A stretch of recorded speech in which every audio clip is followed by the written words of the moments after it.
Okay, all right. Cool. So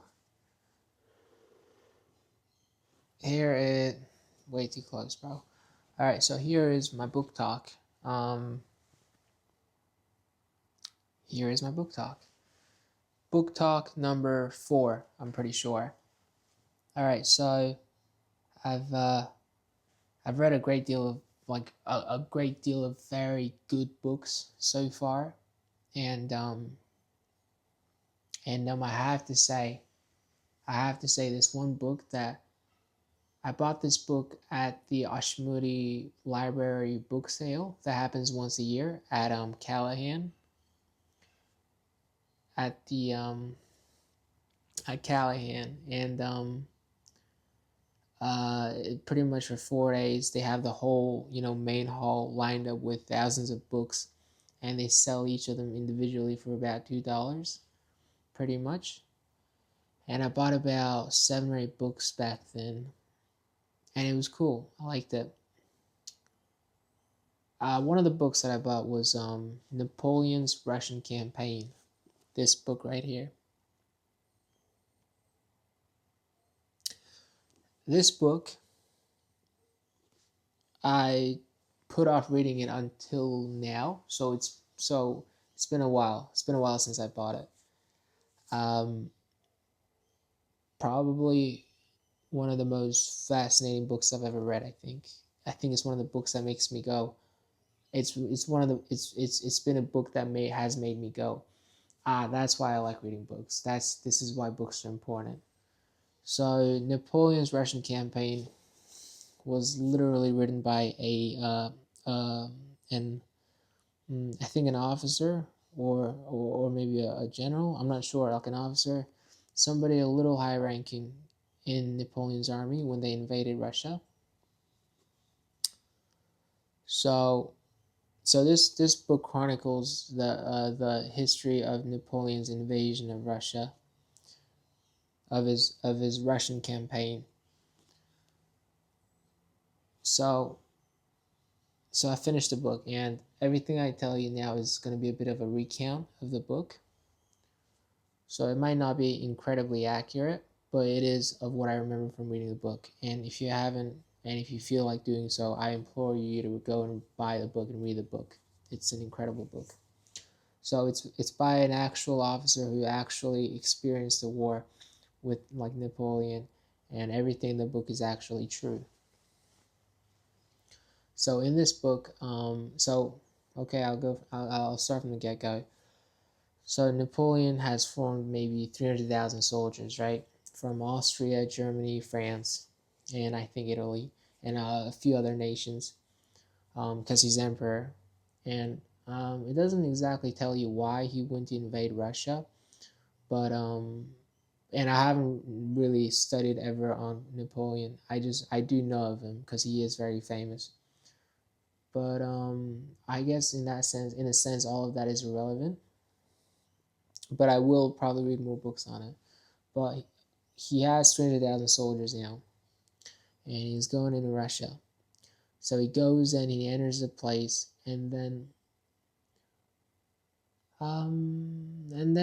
he's marching forward, and it's summer. It's all going well. I think I think they just keep on marching, and then they visit a few cities in Russia, and then they conquer them, and they build places there. Along the way, there's a few skirmishes. Now, just stuff happens later on that is more profound. That's made me forget the beginning. But Napoleon wins those skirmishes. Um, he wins them. Thousands of soldiers are lost, tens of thousands, but he wins. And then he keeps on approaching and approaching and approaching, and he's fighting battles along the way. People are being victorious, everything, and the Russians are losing. So the Russians start retreating back towards Moscow, which I'm pretty sure was the capital of Russia at the time, and I think still is the capital today. I'm not sure, but Moscow is famous. And then what happens is they go to Moscow, and so they're pursuing the enemy towards Moscow, and that is the ultimate goal, I suppose. Along the way, they're fighting, skirmishing. Again, tens of thousands of people are dying as it goes. The Russians are losing, and out of nowhere, they're near Moscow now. But the general in Moscow. But then, I guess what I'm trying to say is, before they get to Moscow, already, they're reduced to about 100,000 men. Well, a little over 100,000 men, and like so much pain is happening and everything. And the fact that like that's happened, and now that I'm thinking about it and I can't recollect so much, makes me want to read the book again.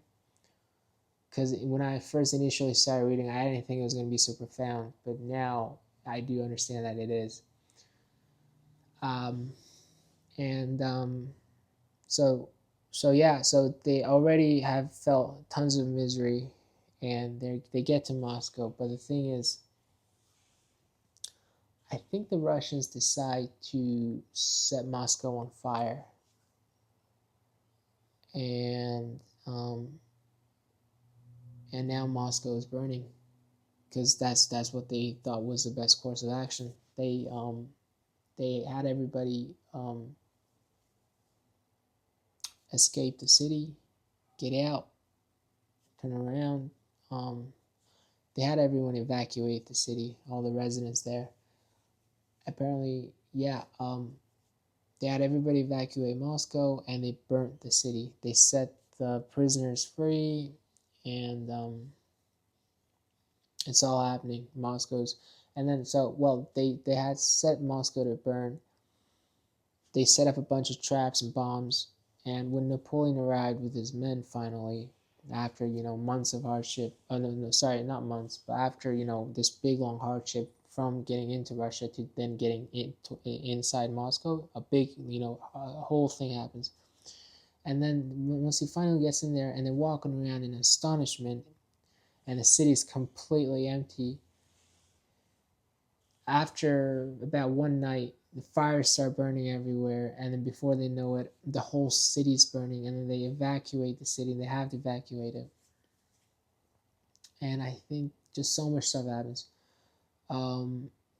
And during the fire, 20,000 Russian homeless people, or people hiding in their houses, still came out and would scan around and stuff like that. Yeah, ultimately, and then they're burning, and then the Russian, the soldiers are retreating, but then now they're circling around Moscow, full of hatred. And the Russian soldiers are in Russia, so they have supply lines and their soldiers and more reinforcements coming in, while Napoleon now has stretched out his supply lines, and now he's all the way in the capital of Russia, where it's difficult for him to gain more supplies and gain more food, and food and anything, rations or anything, for his own men. So okay, so now they decide to get out of Moscow, and because Moscow is burning, their victory doesn't exactly feel like a victory anymore. And Napoleon, from what I've read so far, is someone who's pursued glory. So he decides to go invade Petersburg, which is another capital of Russia. So that's like saying going after Sydney, and then after Sydney is burnt down, going after Melbourne, pretty much. So now he's going towards Petersburg, and some of his generals are saying it's a bad idea, and some of them are just reluctant to obey him. But ultimately, it's his choice, and he decides to march towards Petersburg with his 100,000 men, and the 40,000, 50,000, stragglers, or just a men, or just a woman, men, and children who are also hitched with them and following them as well, because there's nowhere else for them to go now. So they're marching towards Petersburg, and I am trying to jog my memory, and I think I will have to read the book again, but ultimately the cold sets in and they decide to turn back now and sort of start retreating. Um, and a lot happens in the book. Apparently, some of his generals considered, retreating a different route opposed to the one they came there to, while some others wanted to retreat the same route they came in back. But then, along the way, they left scenes of corpses, war, battles, misery, and had already scavenged everything. Ultimately, they decided to come back the same way they came back in. So now they're leaving Moscow, and they've already experienced tons of hunger, famine, experienced tons of war, battles, and then it's so interesting. But they're retreating now, and then the Russians are getting stronger, and they're now trailing them, wanting revenge, and Napoleon with his men are running back. Along the way, he encounters his previous, they encounter the previous fields of battle. By the way, initially they came in during summer. Now it's winter. It's October now. I think they left Moscow in October something. So it's winter now in Russia, and it's one of the coldest places ever. So they're now, and apparently in the book they say that the people left their coats and stuff initially to, carry more plunder with them, more gold and more valuables, so they can get rich back home. So now, these people don't have any winter supplies, winter clothing, and they're returning back to wherever they came from. It must have been Austria or wherever else. And they're running back and running back, and along the way, the Russians are like, sending people over to harass them and battle them, and they're battling and battling, and there's the rear guard, dying, and then, people are dying everywhere, tens of thousands of people dying, and then there are people, dropping down their kids to die. Apparently, they went to one city on the way back from Moscow, where they had been before, and there they found all the wounded people they left behind. So they thought, okay, we're retreating anyway. We'll take some of the wounded with us. When they took the wounded with them and left them on and put them on wagons where the different people, stragglers, the women, and the homeless people can carry with them, they felt that it was too much weight for them. So when the soldiers weren't looking, or when the emperor wasn't looking, they actually dropped the corpses along the river and killed them on purpose and stuff like that. And a lot of things happened, and then there people killing each other, like just the most miserable stuff is happening. It's also freezing cold, so everyone's just like killing the horses and eating the horses.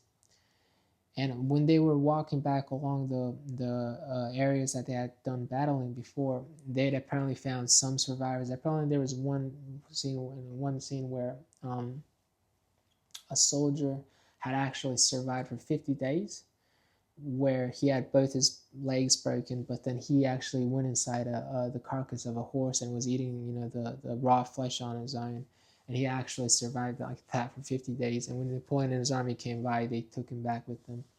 So that was interesting.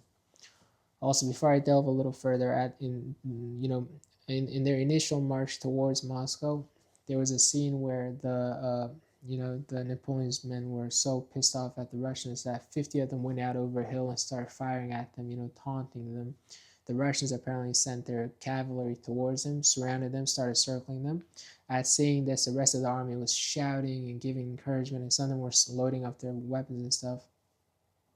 But then interestingly, the when the cavalry surrounding them told them to surrender, the captain of the 50 people shot and killed the captain of the cavalry.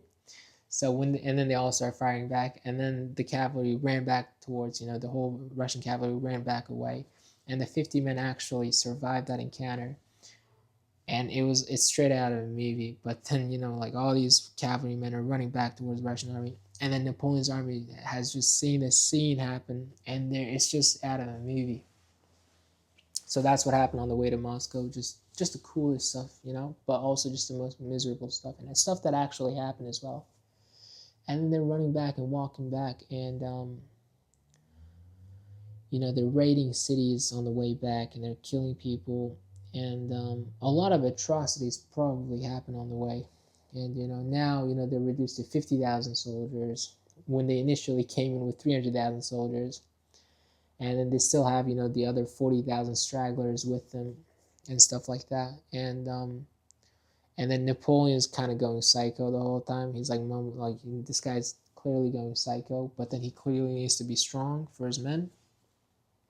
From what I read in the book, Napoleon was clearly a great person, and he was kind of like the shining beacon in the army, like clearly. So that was cool. It was just finally cool to know like about Napoleon now, just a little bit from this book. So much like heroic acts happen in the book, and then they're running and returning, and then they're at this river towards the end of the book, like the last 30 pages. They're at this river, and then they're building the river, but then the Russians are attacking, and now Napoleon only has 8,000 men against the 80,000 of the Russian army. And and then they do smart things where they're ratting towards him, or because they're so hungry and so cold and just could not care less anymore after seeing so much bad stuff happen. They marched directly into the Russian army, and then they could not care less. So the Russian army actually petrified, or they just confused as to what's happening. But yeah, it's quite terrible. Apparently, by the end, the Russian army has dwindled down a lot as well, because Napoleon is still like fighting them and winning, and his generals are also extremely good and smart, which is really interesting, by the way. It seems like in history, most good emperors or kings or whatever the top honcho is always has the best generals. So in the book, a great deal of stuff is described by the generals having been done, and I found it really quite interesting and really quite profound.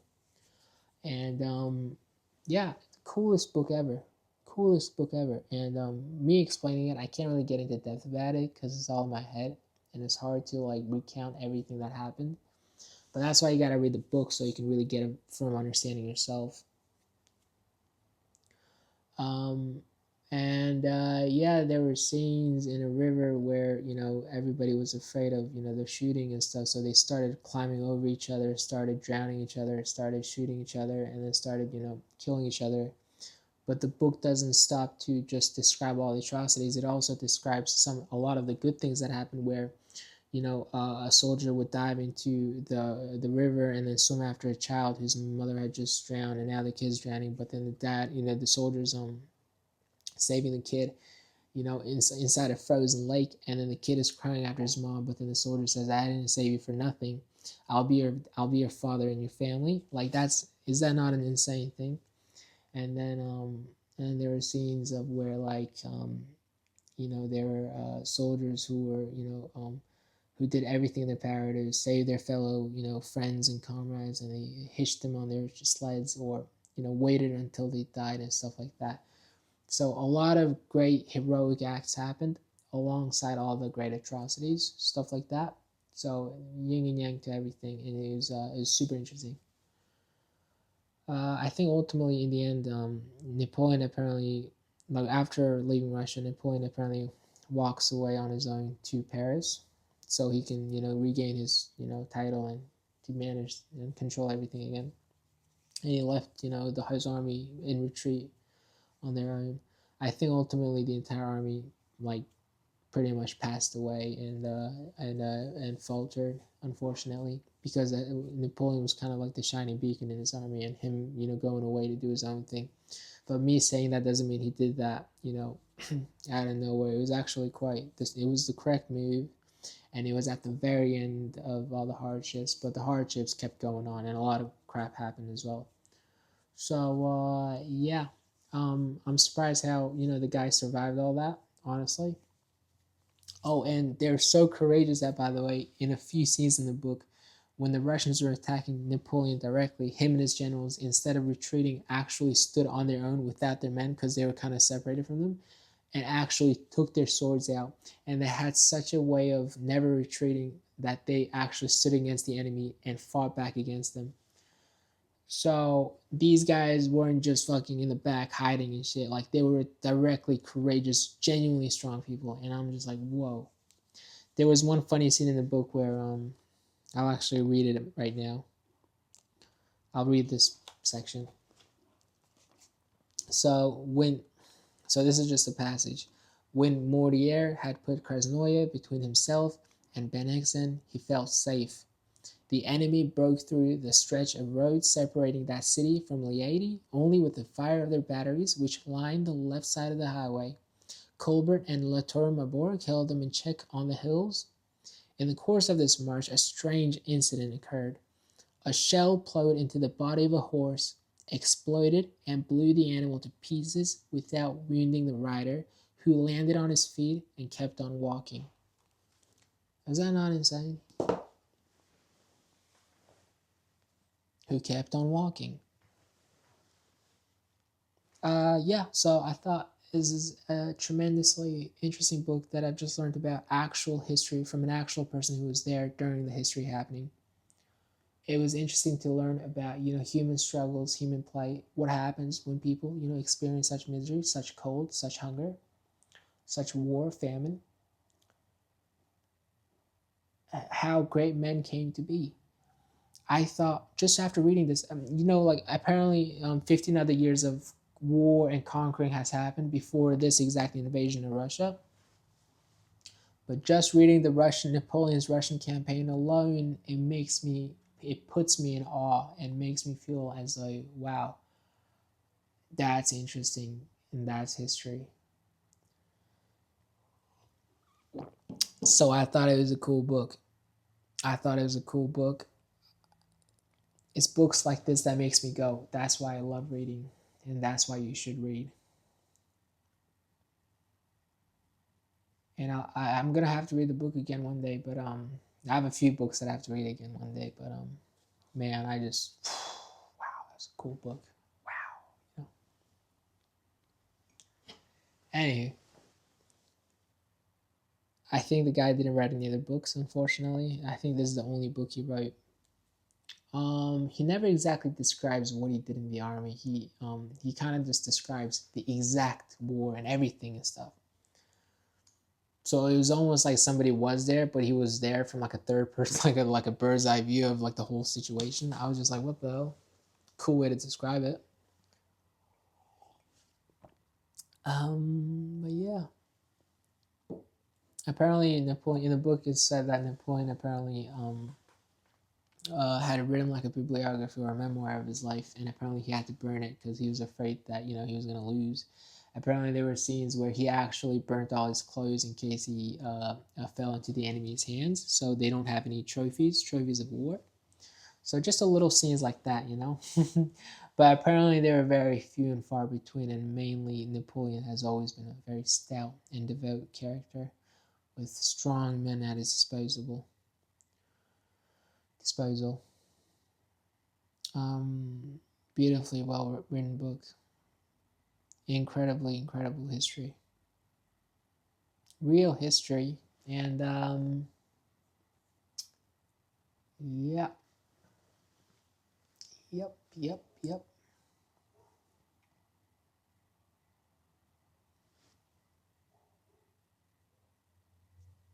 That's about it.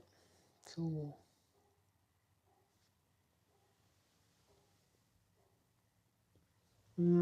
Is that it? Yeah, that's it. No.